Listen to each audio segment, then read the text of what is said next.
Hello and welcome to this special edition of Newsmaker. I'm Latha Venkatesh.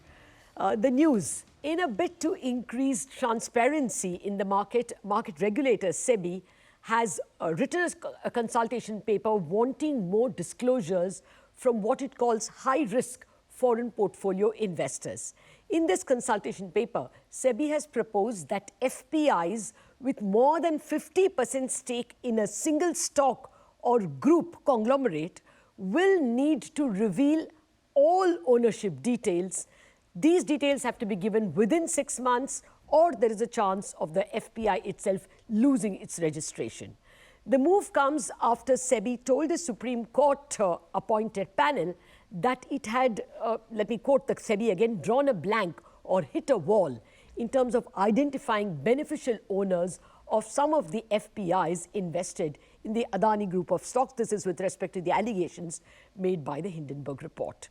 Now, we're discussing the SEBI consultation paper and whether it will be successful in getting all those granular details it wants, whether it will be successful in identifying whether some FPIs may be in cohorts with the promoters. Will it be able to succeed in all this? Joining me to discuss these questions are Deepak Shenoy, founder of Capitalmind, R.S. Loona, former SEBI ED and managing partner at Alliance Law, Vivek Mimani, the partner at Khaitan and Company, and Manendra Singh, partner at Economic Laws Practice. Gentlemen, thank you very much indeed for joining me. Let me start with you, Mr. Loona. Is SEBI in the right direction? This is where it ought to go if it is hitting a wall under PMLA and other rules to find the ultimate beneficiary owners. Well, identification of beneficial owners of FPI investment has always been a concern of SEBI. And in the existing regulations, there are provisions for making the disclosures in respect to the beneficial owners.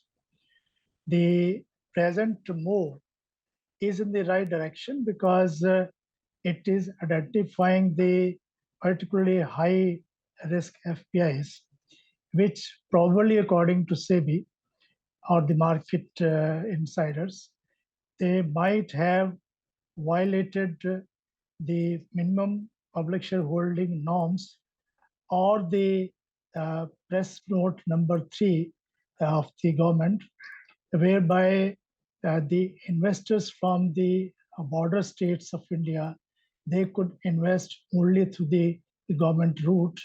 And there is apprehension that some of the investors in the FPIs which are investing here could be from that kind of countries. Yeah, no, broadly, I get your broad drift. So you say the effort is in the right direction, no questioning that. Deepak Shenoy, just let me get the market point of view.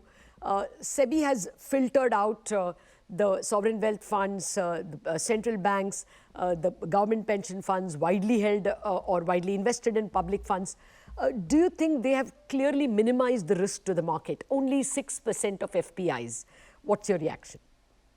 I think yes. I think Latha, the large, the fear was, would this apply to say an index fund that has India exposure or partial India exposure? They've eliminated all of those possibilities. They've even given time of 6 months after whenever this becomes a public thing that the numbers can be tweaked and brought down or adjusted. But I think here there is this risk that the 6% also could result in a fall in certain companies or because what they have to do is change their existing contracts with their customers, their investors, to allow SEBI to circumvent any privacy laws that allow them protection under their own home jurisdiction. So that is one thing that could be concerning to even a legitimate fund that by chance or for whatever reason holds these norms. Of course, I think I don't think it's going to be a huge impact, but only the market will tell us which companies are impacted. Okay. Well, the fact that the market didn't react violently yesterday or today to the announcement seems to give the impression that this is not a disruptive announcement at least. But is there a verdict that it is not an effective announcement, that really this can be circumvented? Is that what we should take from the very calm reaction of the market? Well, that question to you, Vivek. Can you really get to the final beneficial owner from the rules that SEBI has said? Or is it always possible that you put a dummy as the final beneficial owner, but have a private agreement with him or her or it? You think this is a wild goose chase? See, I think from a practical perspective, it is going to be seen how SEBI is going to implement this. So practically, it comes down to the implementation and whether it's a wild goose chase. From a market perspective, while we are saying it's 6% and going down the personal individuals, a lot also depends on the personal data and what investors are comfortable with. So the question comes, are we chasing investors from India? Because while you have a 50% threshold of a company, investments into a company, there's also a fact that if any FPI, which is in excess of 25,000 crores, that is also categorized as a high risk category, and there is certain you go down to the UBO, ultimate UBO. So practically, I mean, it's all going down from an implementation perspective. We have to see that, and when it comes to personal data, people are not comfortable sharing personal data. I mean, with the larger funds, some of them may, assuming they are not public funds, but to that extent, there is a risk which is there. And coming down to private relations, private arrangements, the question is that if somebody wants, practically under law, you cannot have private arrangements, but if somebody wants to violate, I mean, it will be a wild goose hunt for SEBI then. Okay, so there is a little bit of loophole over there. But 25,000 crore, I would assume that there are not so many FPIs in that category. SEBI has not given subcategories. They are saying everybody who come in for high risk amount to only 2.6 lakh crore. Of this, the 25,000 crore must be a very small number, isn't it? See, that data is not mentioned in the, it's Fair not enough. mentioned in the paper. So Fair some discussion around that, if SEBI had mentioned, maybe we could add objectively to it. All right, that would be perhaps the next question, if there is a SEBI press conference or any other way. But Manendra, see, Vivek is raising a doubt whether it could be disruptive, whether FPIs would be wary of giving their details. Hasn't SEBI made it a little above board? They're only looking for people who have, I mean, as they say in their observation, more than 50% of their AUM only in one group, and the position has remained static for a reasonable number of years, which gives the raise to the hunch that maybe the promoters and the funds are either the same people or in cohorts at least. They're persons acting in concert. Isn't the case built up reasonably well? So I think how I look at this is the way the consultation paper is drafted and the rationale which have been given by SEBI is twofold. They're trying to capture the whole MPS norms breach, and second, if there's a PN3 violation that can possibly happen. And to understand that, I think it may be said that in the beginning they are trying to only look at the high level high risk FPIs, and it's going to be a very narrow list which the SEBI is trying to figure out. And to answer your question whether they've gone overboard or not, I think the intent is coming from those two reasons, that PN3 violation and MPS norms. I think it's a direction in the right step, because they want to make sure that especially in the listed entities space, the decision making is lying with the real shareholders who are going to be controlling the affairs of the company, and somebody maybe probably sitting out of India is not calling the shots in consonance with the promoters or the family groups of the promoters. And that's where they are clearly saying that if that is the situation, then it is not the true float which is being represented in a listed company, and which exactly the free float. I mean, I think that is the big point that SEBI seems to be making, that we don't want that the free float in effect is, 4, 5, 6, 7%. That, some 15, 20%, which is actually held by FPIs, is perhaps in some way a proxy for the promoters. That seems to be the underlying message.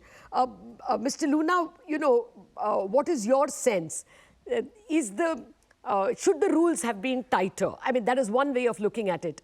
You have 6 months to bring down the stake.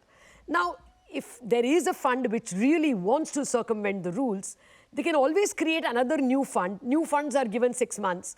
So you could just pass on whatever is excess in your investment in one target company. Say, you have 70% of your money in one company. You take out 21%, put it in a new fund. And the new fund has the liberty to be exempt from the rules for 6 months. And then after 6 months, you create another. So do you think this 6 months is too loose? I think let us understand that what is 6 months they're talking about.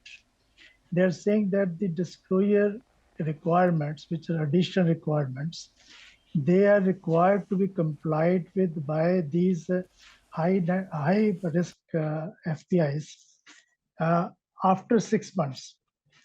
The reason being that during this period, if they bring down the investments below the threshold limits of 50% in a company or group of companies or 25,000 crore overall investment, then in that case, they will not be required to comply with the additional disclosure requirements. In fact, it raises a doubt in my mind whether the intention or the purpose of the circular is going to be served by giving this kind of long ropeway to the FPIs to comply with this. So you do think it's a long rope that they've given, too long? I mean that with this you can probably take care of the future violations, but if the intention of the circular is to catch hold of the people who are already committing or who have committed this violation of the minimum public shareholding requirement or press note number 3, then I think the period should be maximum 2 months or so, because otherwise within 6 months nobody will be available. Everybody will go scot-free. Yes, sir. And we should ensure that they are given. And I understand that we can't have the abrupt change in law of this investments in the market, because that can also impact the script's valuation and can cause losses to the FPIs, which is not as per the government's policy of doing use of business and all that. Now, Mr. Loona, but the time should be a reasonable one. So you make a very important point that 2 months perhaps would be enough. And I want to put that to the vote of the rest of the panel in a minute after the break. Please think over that question.